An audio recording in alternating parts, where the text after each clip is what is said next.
topic na yan, Theophany, Christophany, and Jehovah.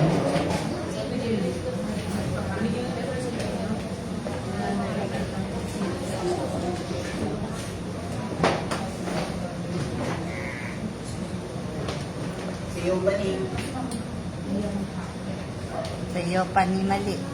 Theophany. Bakit tinatawag ng Theophany? Ay, Theophany.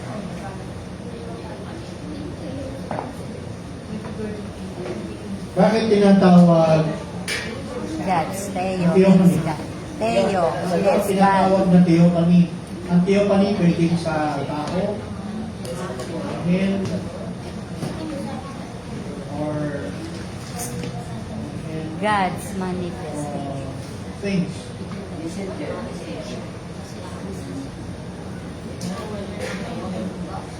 So, bakit ba tinatawag na Theophany?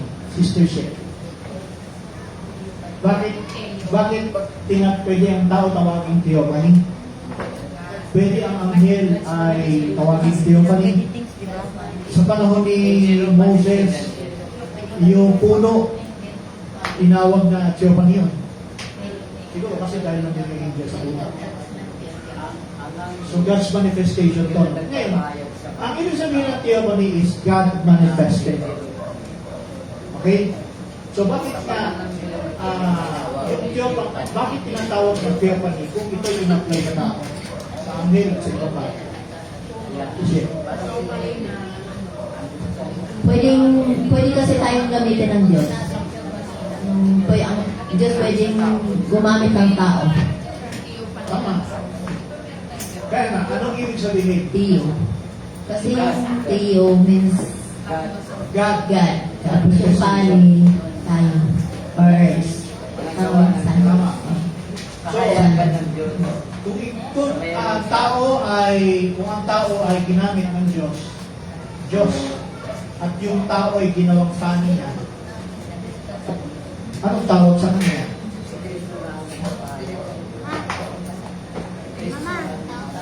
Yung tawag dyan, letter R.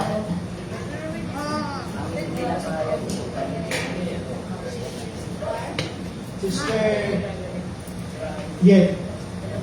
ano yung karugtong ng letter R? Ano yung ibig sabihin ng Theophany? Ginamit ng tao ang men. Yan, meron ng keyword. R. Bubuin mo lang. reveal. Yung ano yung Theophany, di ba? God's manifestation. God manifested. Sa tao, sa anghel, ginagamit ng Diyos yan. Lalo na sa Old Testament. So kapag ang Diyos gumamit sa tao, kapag ang Diyos gumamit sa anghel, anong tawag doon? Theophany, di ba? Ano yung ibig sabihin ng R? Tama. Representative ka. Nagre-represent ka sa Diyos. Pag ikaw yung ginano, si Moses, paano si Moses naging Theophany sa panahon niya? Sabi nga ni Bertrand Taylor kanina, di ba? Nagpamalas siya ng kapangyarihan. Mga salita. Pero mayroong isang talagang pagiging Theophany ni Moses. Kapag siya ay nagsalita ng, ano daw ang tawag doon? Salita Speak! Speak! The word. Speak into existence. Speak into first tama. Dalawa ka na. Ay, gana. Ay, gana from friend. Speak into first First. person. Pag si Moses nagsalita, ako si Yahweh. Directly. Direct. Ibig sabihin, paano naging Yahweh siya? Eh, siya yung si Moses. Siya yung tao.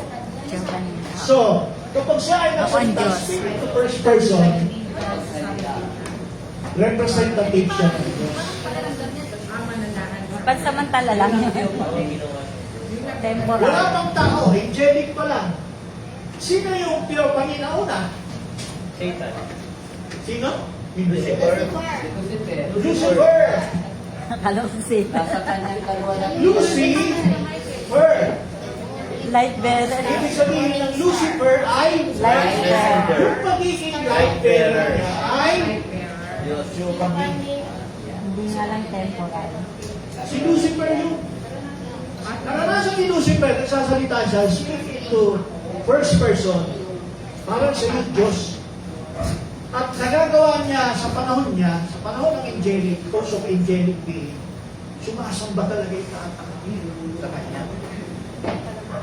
Kaya nga nandaya si Lucifer eh. Nagkaroon siya ng pakiramdam sa sarili niya. Yung siyempre una, hindi naman. Hindi pa niya nadidiscover. Beginning of sin. Pero dahil nagagalaw sa kanya palagi yun, ibig sabihin, hindi naman palagi, yung sabihin, kasi pag sinabi mo palagi, permanent na yun eh. Meron talagang time sa heavenly realm na kapag nag-manifest kay Lucifer, as he is a theophany, lulugod talaga yun kasi magsasalita siya eh.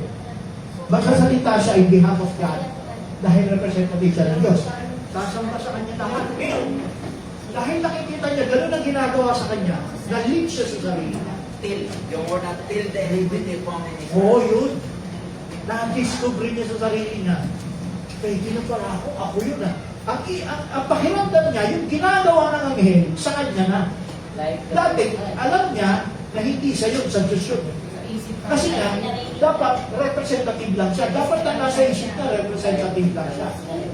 Kaya, iba ang sabi ni Paul, Philippians 2 kay Kristo, ito yung kasalungatan ni Kristo kay Lucifer.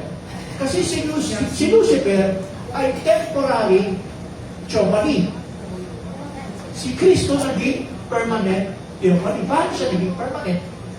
Kasi binigyan na ng Diyos sa kanya dahil nag-overcome siya. O ano yung in-overcome ni Kristo? Nandun sa kaisipan ni Kristo na kailanman hindi ko pwedeng sarain ito. Na ako'y representative lang ng Diyos. Yan ang nasa isip ni Kristo. Kailanman hindi ko pwedeng angkinin thought na tragedy to be equal. Pag sinabing equal, yung nangyari kay Lucifer, equal yun. Inangkin niya. Inalis niya na ito. like perfect. Tinanggal niya na ito. Hindi niya siya naging representative kundi inakala niya, Siya na. mamatay niya na. Diba? Kaya nga sa Isaiah, sabi niya, Nasa kanya na talaga. Isaiah 14 ba yun? Ambisyoso rin siya. Oo. I ascend to heaven. Diba? Lima yun eh. And then finally, sabi niya, I I am God. will be like the most high. Oh, I will be like the most. I will be like the most God. Tinanggal niya na to. Hindi, itong Jehovah hindi na. Siya na mismo ang Diyos. Kaya tinakot siya ng Diyos sa Parang, lupa. yung parang antichrist, ganun din. Plus BB. Kaya tama sabi ni Paul, let this mind be in you, Which was in Jesus. which was also in Christ. Diba? Philippians chapter 2 yun, verse 5. Pagdating sa verse 6, ano sabi? Who being in the form of God, Who being in the form of God. Who being. Ibig sabihin ng Jehovah, si Lucifer may form. Form of being. May form of God. Pero temporal. Si Kristo permanent. Kaya sabi ni Paul, let this mind be in you, which was also in Christ Jesus, who had fallen, who being in the form of God, thought not, hindi niya inalis to, thought not traveling to be equal. Ngayon, kung sinabi niya yan, kanino niya in-address? Tanong ko, Sister Yen, sabi ni Pablo sa Philippians 2 verse 6, ay 5, let this mind be in you. Let this mind be in you. Sino yung in you? Sinong tao? Believers. Bakit in-address ni Pablo sa believers, sa church? Nagiging God. Body of Christ. Na magkaroon kayo ng kaisipang tulad na kay Kristo. Kasi Kristo inasaan nyo ng Diyos. Kasi, Pero hindi niya inari ang pagkabantay. Kung in-address ni Kristo yan sa atin, kasi magiging sa church, Anong ibig sabihin ni Kristo, ni Pablo? Revelation na to. Magiging, Anong ibig sabihin ni Pablo kung in-address sa church yan? Hindi tayo dapat magkaroon ng tulad ng kaisipan na meron si Lucifer. Tama, pero ano yung ibig sabihin ni Paul? Dapat hiyopani ka ng, manatili ka sa pagiging representative hiyopani. Yeah. Ibig sabihin, Iisipin ng mga tao na yung pinakaling kalagayan, Diyos yan. ano kasi, diba, Kung sinabi ni Pablo, let this mind be in you, pagkaroon kayo ng kaisipang tulad na namin Kristo na bagaman siya nasa inyong Diyos. So kung in-address niya sa church yan, na hindi si Kristo nagkaroon ng pagsasariling angking, hindi niya itinanggal to. Pero ito, binaba niya. Ano ang ibig sabihin ng kalagayan ng church? magiging Diyos din. Katulad din natin si Kristo. Na si Kristo nasa ganung kalagayan, hindi niya itangay. Ngayon, bakit sabi ni Paul, let this mind be in you, in-address na sa church. Ibig sabihin, ang church nasa ganito rin position. Tanong, hindi ba si Kristo ay anointed? Tinawag na Christ. Christ. Acts 10:30. Ibig sabihin, anointed. Anointed one. Tanong, ang church ba ay hindi anointed? Anointed din. Anointed. So kung anointed tayo, yung bang nagawa ni Kristo, kaya rin natin gawin? So, yung kailangan yung ginawa ni Kristo, yun din ang kailangan natin gawin. Hindi tayo mahulog sa tulad ng ginawa ni Jesus. Nag-emergency pa lang dati si Cristo. Ibig sabihin, Sister Valeria, Pani. kung tinaglay ni Kristo yung lahat ng kapangyarihan na nasa Kanya, nasaan yung Diyos siya, pero hindi niya ginamit. Ay, anyong Diyos dahil. Hindi niya inalis yung pagiging Hindi representative. ka magiging Ano? Lucifer. Sige, Sister. Sabi yung brother dito, kung ano yung pinagdaanan ni Cristo, dapat pwede ng pagdadaanan natin. Di ba may kanya-kanya tayong present fruit sa panahon nila Christ, tapos sa Seven Church Ages, sa Yatira, Sards, ganyan. Eh dito sa Laodicea, di ba ang present fruit natin is emergency Abraham. So nag-emergency Abraham na. Pero hindi na lang yung term ni Christ. Ginawa din niya ba yun? Ginawa yan. Kaya nga may bar. Meron, yung ginagawa Pakain natin, siya ng yung 5,000. ginagawa natin, Ilim na yun. ginawa rin ni Kristo yan. Turo, Bible study. Naalala niyo, tingnan niyo. Ang pinag-usapan natin bata. Meron ba sa time ni Kristo na may bata? Meron. Nag-disciple din nga siya, di ba? Diba, yung bata nakapaikot kay Kristo. Wala kang tanong-bulong doon. Walang interaction na makasulat. Pero, by the Spirit of God, yun yun. Ngayon, ano yung mali? Yung ginawa ng mga apostol. Ano yung ginawa ng apostol? Hinawi yung mga bata. Parang nagpunta sila sa sinagoga. Yun. Di ba, tama ba?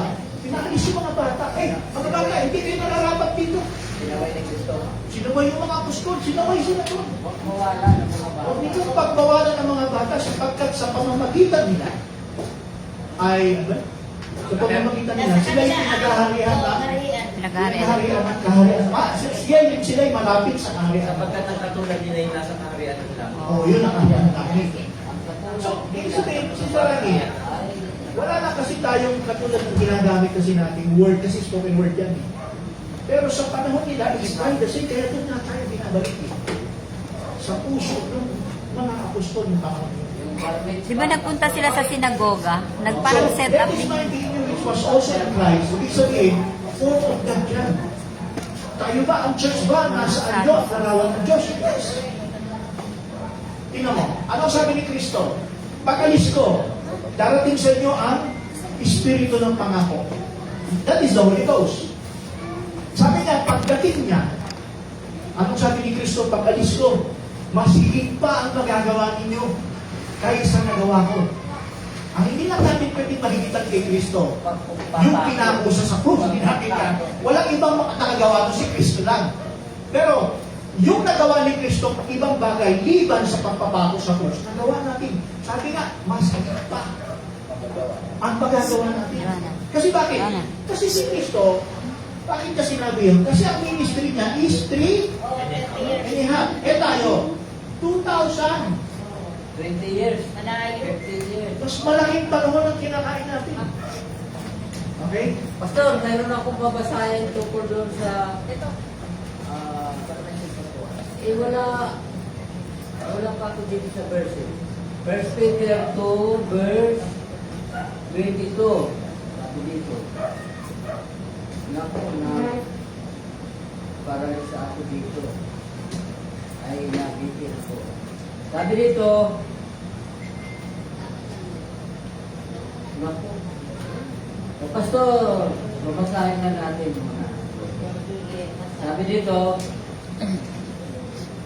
sapagkat anong kapurihan nga kung kayo'y nagkakasala at kayo'y tinatampal, ay inyong tanggapin na may pagtitiis. Ngunit kung kayo'y gumagawa ng mabuti at kayo'y nagbabata, ay inyong tanggapin na may pagtitiis.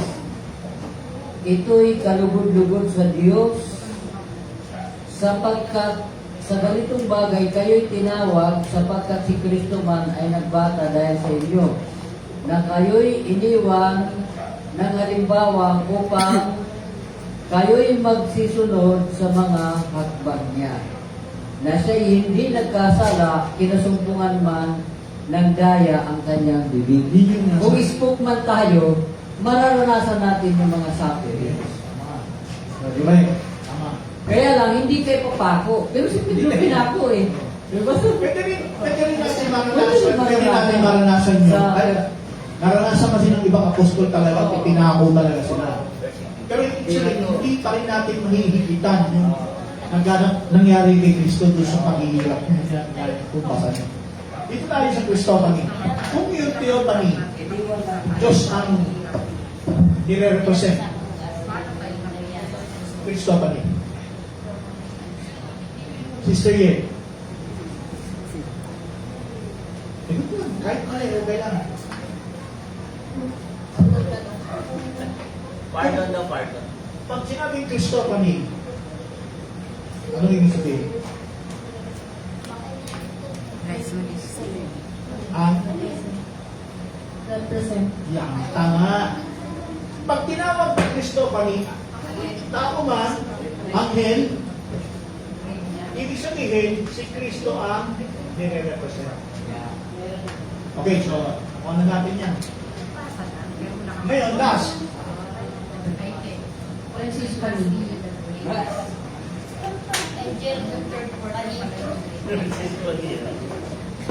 Angelophany. Paano magiging representative tayo ng anghel?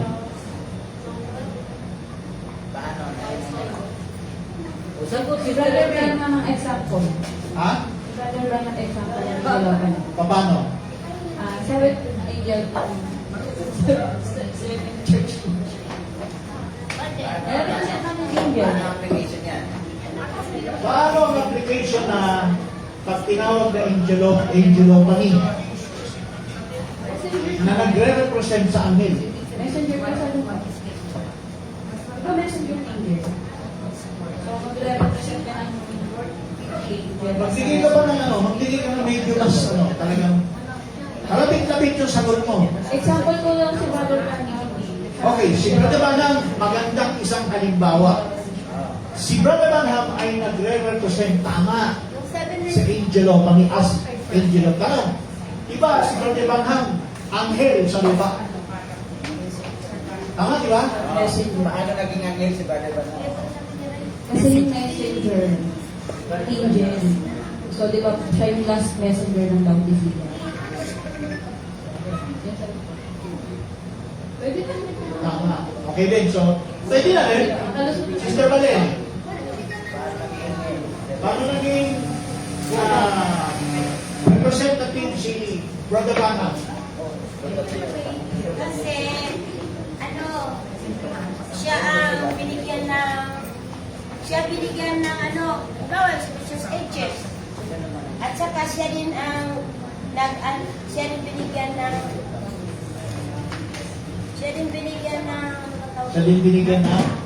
Binigyan siya ng knowledge para maintindihan Revelation. ang revelation. Hello. Bakit naging representative si William Branham sa akin? Ulitin natin, bakit naging representative si William Branham sa akin?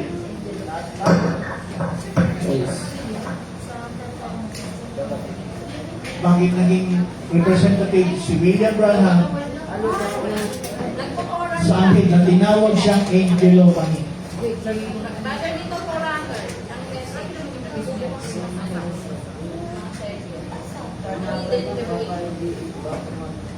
Natin. Ha? So, ibig sabihin, si Brother Branham ay Angelo Pani, it represent angel. Ang nire-represent ni Brother Branham, anghel.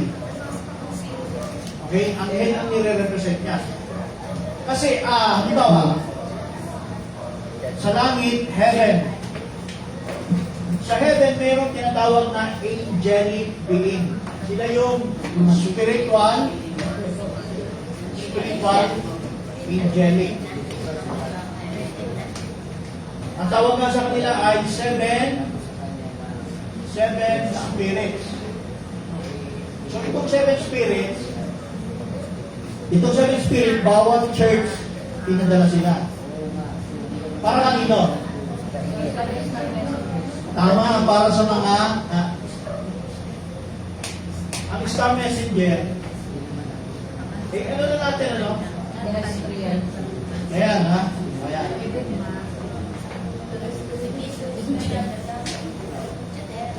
Okay.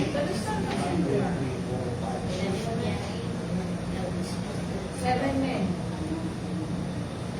Ito ang messenger. Star yan eh. Tama? So, ang angelo Pani o nagre-represent sa anghel ang nandun sa baba. Sino ba yung nasa baba? Yung mga tao. Ginamit. Nalino, yung mga anghel. So lahat sila na nasa lupa, ginamit. Lahat sila na nasa lupa, ginamit, ay tinatawag na angel Lopani. Okay? Ngayon, Pwede ba sila maging Christopan? Pwede din ba ng Kristo? ang Cristopani, Dami natin yun. si Christ. Si Christ ang nire-represent. So, Pastor, ganito yun. Si Apostol Paul, linawin lang natin ito. Para ma-detalye yun. Si Apostol Paul, mensahero siya sa beginning ng church. Ang tawag sa kanya ay Kristo kanya. Kasi Holy Ghost na nagkaroon sa kanya, hindi direktang anghel ang ginamit kay Paul. Si Kristo talaga.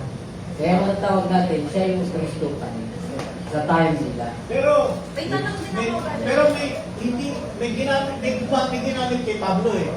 Yun yung mga anghel. Ito yung anghel. Pinadala yan eh. Pwede naman din. Sila yun nandun sa langit, pinadala para Sa Spirit. sa mensahe Sa Spirit. Pero itong angelic na ito, bawat panahon na yan, pinadala sila, merong Pero bringer. Pastor, linawin ko lang, no? Adjust lang tayo kay Brother Branham. Si Brother Branham, sabi niya, ang ating prophet ngayon na nagre-release yung Holy Ghost. So, ibig sabihin, yun ay tatawagin na Kristo pa rin. Kasi si Kristo ang laman doon sa Holy Ghost. Siya ang nagre-release kay Paul. Siya ang nakausap kay Hindi tayo, ano dyan, Pastor. Pero, ang pinag-usapan natin ay amin. Oo nga, yun nga. Permanent. Kaya Pastor, Yung ibig sabihin, yung ano ba tawag yan, yung panig, ibig sabihin, instrumento. katulad yun, Pastor, di ba, kumulit na tayo sa Seven Star Messenger. Sila yung angelic, earthly angelic messenger. Sila Sila yung messenger. Sila ngayon ang gagamitin as angelo pani sa church. Yan Sa ay atin. yun. Yun na yung detalye mo. Pero sila ay Kristo pani. Kaya ang tawag sa mga tao ito na messenger sa lupa, Kristo pa rin. Angelo pa rin kasi dahil sila ay nagre-represent sa bawat Kaya nga, Pastor, parang nakaka-imposible na sa bawat church ages, gumamit ng merong angel, tapos may angel representative doon sa lupa, itong mga messenger. Tapos wala pa ng bride sa bawat panahon na yun, except sa Laodicea lang. Kaya kami, Brother George, hindi kami magkasundo. Kasi parang lumalabas, tapon lang. Hindi, Brother George, hindi ganun. Muna na, sabihin ko, paano ikaw nabuhay sa panahon na yun, tapon ka lang. Nagpadala yung anghel. Nagpadala ang Diyos sa anghel. Okay. Sa Revelation chapter 10. Revelation chapter 10, 1. Ito, sa likod naman, tatanungin natin. Sister She, yung Revelation chapter 10, verse 1. Ang sinabi doon, the mighty angel come down from heaven, tama? Clothed in a cloud, in a rainbow was upon his head, at saka his feet as pillars of fire, his right feet stand from the sea, and left is from the earth. Sister She, si Kristo ba yan? Si Kristo? Bakit ko nasabing si Kristo? Father, itong Kristo ang panino. Yung Ano mighty na? angel. Represent ang si Christ. Pagbigay yung mic kasi hindi natin. Yes, ng paanan. Mic, Ate She. Ang tanong sa Sister She, kung Kristo yun. Si Kristo to, na bumaba mula sa langit. Angel daw eh. Si Kristo ba yan? Opo. Pero di ba ang sabi sa Bible, hindi magpapakita si Kristo. Angel sabi, Oo nga. Hindi siya pwedeng magpakita hanggat hindi tayo Glorified. glorified body. Eh, di ba ano na nga siya? Resurrection na nga siya. Wala rin hindi tayo pwede magpakita. Pamamatay. Resurrected. Lalo tayo hindi pwede magpakita. Hindi niya yan kasi kung saan siya umakyat, doon lang din siya bababa eh. Tama, tama. Mr. Becha, Revelation 10:1, yung bang bumaba sa langit, yung description kasi, di ba? Sabi niya natin siya, si Kristo daw yan. Para sa iyo, Sister Ben, sino itong nasa Revelation 10:1 na bumaba mula sa langit na siya ay ang kanyang ulo ay may rainbow, tapos siya ay may hawak na aklat, na bukas, ang kanyang paa ay parang tangsong binuli, parang description nga talaga ni Kristo. Ngayon, ang tanong, Sister Ben, si Kristo ba yan?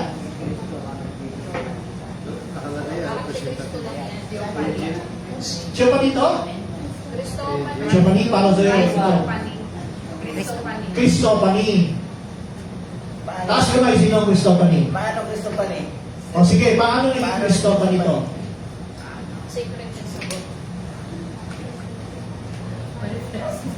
Sister Ben, paano siya naging Kristo pa ni? Kasi pag tinawag na Revelation 10:7. nagiging funny siya, o Diyo pa ni, Kristo pa ni, ano ibig sabihin? Siya ay Bible. Nino. Nino. Tama. Palakpakan natin ang Panginoon. Praise the Lord. yan ang Kristo kami. Yan ang Kristo kanina eh. So pagka si Kristo, hindi ito si Kristo sa Revelation 10. Anghel yan. seventh angel. Hindi rin siya yung ito ang Kasi Ito yung medyo controversial sa end time. Ito controversial. Ang end time sa hindi naman lahat. Hindi niya sasabihin na may Sa ibang end time, hindi naman lahat controversial ito. Paano nalaman na Kristo pa niya? Ginagawa nila na ito mismo si Kristo. At siya mismo, ito mismo yung ikapitong anghel. Ayun o. Seven Angels angel. come down from heaven. Yung 10-1, sinasabi nila ay 7 angel. Hindi po. Itong Revelation 10:1 na mighty angel ay walang kinalaman sa pitong ito. Ibig sabihin, hindi siya bahagi sa pitong ito. Kundi siya ang nagre-represent kay Kristo na ring bearer ng pitong ito. Holding the seven stars. Siya ang may control dyan. Ang Cristobal ang nagmamaneuver sa kanila. May hawak sa kanila. Yung nakita na nakatayo na nasa kanang kamay niya ay may pitong bituin, yun yung pitong espiritu. Hindi yun yung earthly messenger. So, Cristobal yung angelic na yun. Ngayon, sino yung anghel na yun? Si? Miguel o Gabriel? Gabriel. Si Michael, kailan ba si Michael? At para saan si Michael? Kung si Gabriel ay para sa church ages, which is ang awang niya, dispensation of the Gentile. Eh, para saan si Michael? War. Yes, saan panahon? Armageddon. Ay, no. Sa ano, sa inyo, Hindi, iba, War in heaven. ito, Cristobal, Gabriel. Cristobal ito, si Gabriel. Na meron siyang control na pitong spirito, messenger, para sa Gentile dispensation. Ngayon, itong si Michael, saan siya nire-represent? Si Michael. Cristobal rin si, tandaan niyo ha, pagdating sa tribulation period, Jewish time yan. Pero, may Cristobal pa rin ginamit yan. Pero sure, hindi na siya si Gabriel. Si Michael na yun. Para sa mga Hudyo. Hindi na para sa mga Hintil. Ibig sabihin, Jewish na. Oo. Kasama na rin yun. Namamagitan si Michael para sa mga Hudyo at gera din sa langit under by tawag ito, kudita ni Satanas. Okay, so yung 1, si Gabriel. Saan ang verse ni Michael? Para sa Hudyo. yung dun nagbigay siya ng ano kay Daniel, di ba? Pansinin nyo. Revelation 10:1. Tama? Mighty angel. Yung mighty angel, Cristobal. Okay. Yung mighty angel na para sa Hudyo, saan? Saan ang verse? Okay, bigay ko na sa inyo. Para hindi tayo tumagal. Daniel 12. Yan nga sa Daniel, yung kausap niya si ano, si Daniel. Sige, kausap ni Daniel. Basahin natin. Daniel chapter 12 verse 1. Ito ang kamali, ano? And at the time shall Michael stand up, the great priest, which standeth for the children of thy people, and there shall be a time of trouble, such as never was since there was a nation, even to the same time. And at the time thy people shall be delivered, every one that shall be found written in the book. So, ang nakita ni Daniel na anghel, hindi si Gabriel. Si Miguel sa panahon ng tribulation. Hindi, pag mataas. Hindi church ages. Kasi yung church ages, pinasama sa kanya eh. Basahin niyo yung 12 verse 4. Ibig sabihin, mas mataas na pag mas 12 verse 4. Ngunit ikaw, O Daniel, isara mo ang mga salita, at patakan mo ang aklat hanggang sa panahon ng kawakasan. Marami ang tatakbo ng parito at ang kaalaman ay lalago. Sabi, sinabi kay Daniel, nung anghel, nakausap niya. Sino yung kausap ni Daniel? Si Gabriel. Nakausap niya mismo si Gabriel. Okay. Ang sabi ni Gabriel sa kanya, tatakan mo ang aklat. Ano ba yung aklat? Correction po, hindi po si Gabriel. Si Miguel yan. Si Miguel. It's Miguel. Hindi. Verse 1. At sa panahong niyon ay tatayo si Miguel na dakilang prinsipe na tumatayo sa ikabubuti ng mga anak ng iyong bayan. Ito yung sinabi ko, hindi siya si Michael, ang kausap niya. Tingnan mo ang sabi, kausap niya yung anghel. Diba? Kausap niya dyan sa 12:1, tama? Opo. Ang sabi niya, sa panahong iyon, ina-address ng kausap niya anghel sa panahon na yun, saka pa nagtatayo si Miguel. Si Miguel. So, ang kausap niya dyan, hindi si Michael. Hindi si Miguel. Oo. Si Gabriel yan. Okay. Yung nagbigay din ng ano, yung Siya. sa night cover. Yung pinapasal ng aklat, ito, tatakan mo ang aklat. That is little book. Yun ang book of redemption. At yun ay para sa hintil ito, Brad. Ito mga kapatid. Yan, no? Yan ang book of redemption. Ito yung 7 mensahidor at saka yung angel opening sa lupa. Yan ay nakaangkat sa maliit na aklat na nakalat. Dating nakasalaman, nakabukas ngayon sa 10:1. Yun ang pinatatakan kay pinaselyo kay Daniel. Hindi talaga ibinigay yun kay Daniel kasi hindi para kay Daniel na maintindihan ang dispensation ng Gentiles. Ang para kay Daniel na maintindihan niya yung time na araw na yun, sabi ni yung anghel, sa araw na yun tatayo si Miguel. Alam ni Daniel yung part na yun. Kasi para sa Hudyo yun eh. So, ang pagtayo. Ang pagtayo ni Miguel doon sa final week. Nakita ni Daniel sa kanyang ano yun, sinasay-say ng anghel sa kanya. Pero ang hindi nakikita ni Prophet Daniel, yung aklat na ipinasal sa kanya, 7 church angels. Lahat ng detalye doon hindi para sa kanya. Ay, Gabriel yan, Pastor. Ito kay Gabriel yan. Si Gabriel yun eh. Kaya ito, Christophany na nagre-represent sa church ages, si Gabriel, para sa Gentiles yan. Meron pa tayong verse sa Galatia na yung tinuring ni Pablo na siya'y anghel. Meron. Anong version? Alam ko na sa Galatia eh. Chapter 1 lang tayo. Sige, pakibasa natin. Linawin natin ha, kung anong pagiging anghel ni Pablo. Pakibasa natin. Sige, May tanong lang ako, Pastor. Nalimutan ko lang kasi, di ba nung tumayo siya sa tubig saka sa lupa? Tama. Nalimutan ko ano yung nirepresent doon ni Gabriel. Yung sa tubig, Tubig at lupa, nalimutan ko. Ano yun? yung pakitan. Oo. Ano yung tubig sa lupa? Ano nga, Revelation 10:1 ng kagaya. Yung tubig simbolo sa mga tao. Oo, Yung lupa. Multitudes of people. Lupa. Israel. Israel. Ngayon, ang tanong ko, kung si Gabriel ay nasa cylinder si Islam, bakit yung isang paa niya nasa Israel? Oo, kasi ibig sabihin, ang Christophany hindi lang isa. Dalawa. Yung isa ay si Gabriel para sa church age dispensation.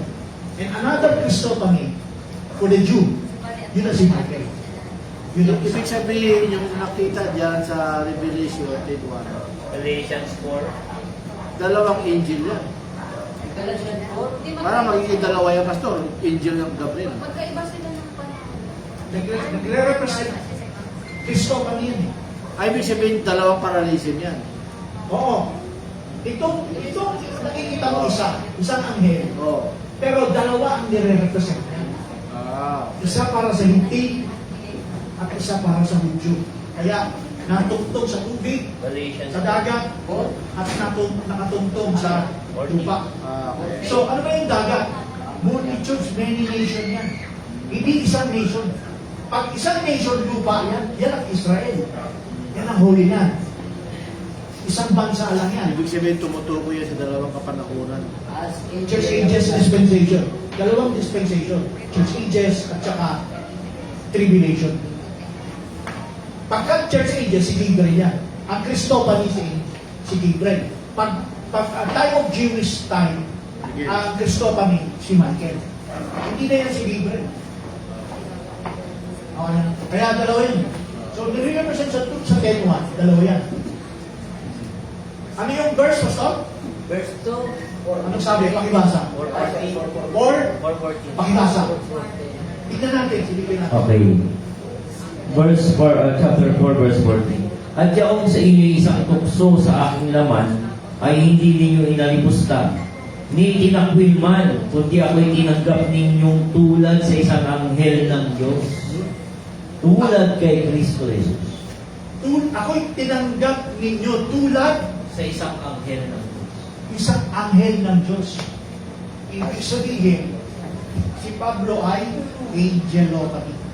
Ang nire-represent ni Pablo ay gaya ng anghel. Sino yung anghel na yun na messenger? Yung nasa itaas. At yun yung unang-una. Ang tunay na messenger, yung spirit. Taglay kasi nila yung... Pero pastor, sabi din niya doon sa ibang salin, basahin ko, 4:14. Kahit ilagay kayo ng isang pisikal na kalagayan sa pagsubok, hindi ninyo ako hinamak o tinanggihan.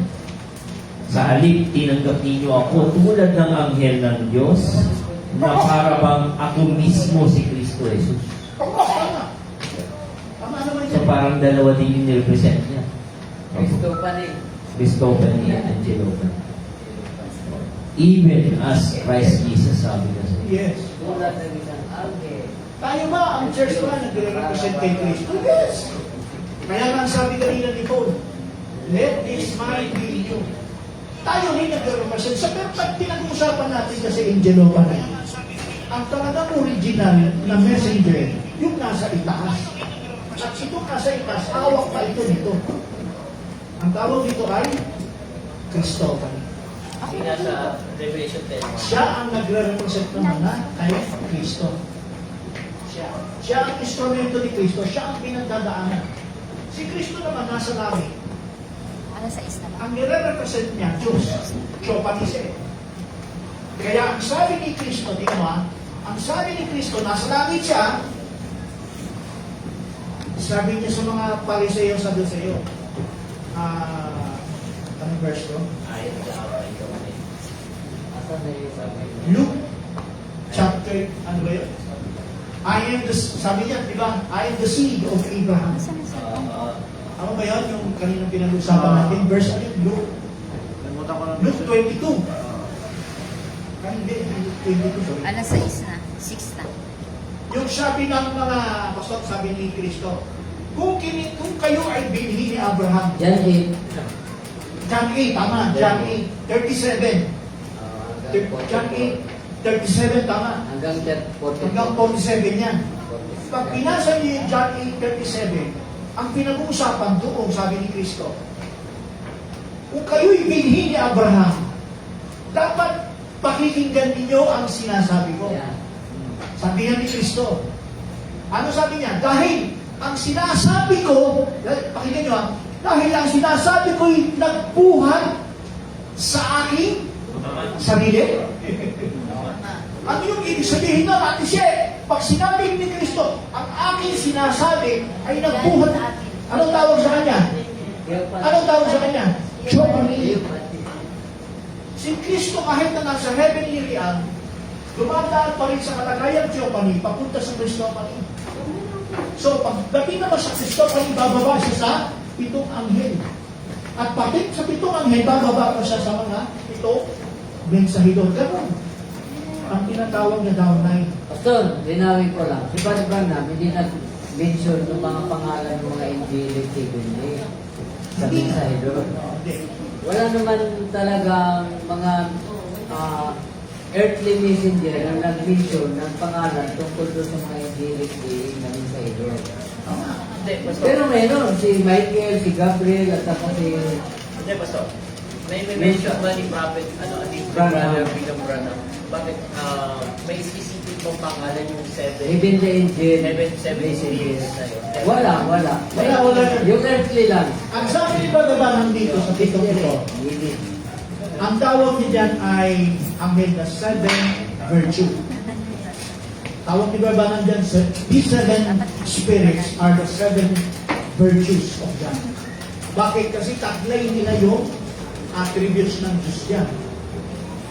So parang ano ito para din makapangyarihan dito mga to. Kasi taglay nila yung attributes ng Diyos. Tapos walang Christ na. Okay na, di ba? Napakasaklat eh, di ba? Okay, so yun. So yun yung ibig sabihin. So naiintindihan natin yung Theophany. Pag sinabi Theophany, it represent God. Speak into first person. Pag Christophany, representing Christ. Speak into second person. Hindi na yan first person. First person ng Diyos, ang second person yung First person ng Diyos eh. second person si Kristo. Ngayon, pagka-angelomany, pagka-angelomany, speak of ano? Third person. Ibig sabihin, ang ina-address na lang nila Pablo sa kanilang mga pangalita ang ngayon. Ang nire-represent nila yung angelic na nasa buhay. Okay, so sana ano natin dalawa. Sino na yung magkaroon tayo sa... Meron pa ba kayong suot ka, no?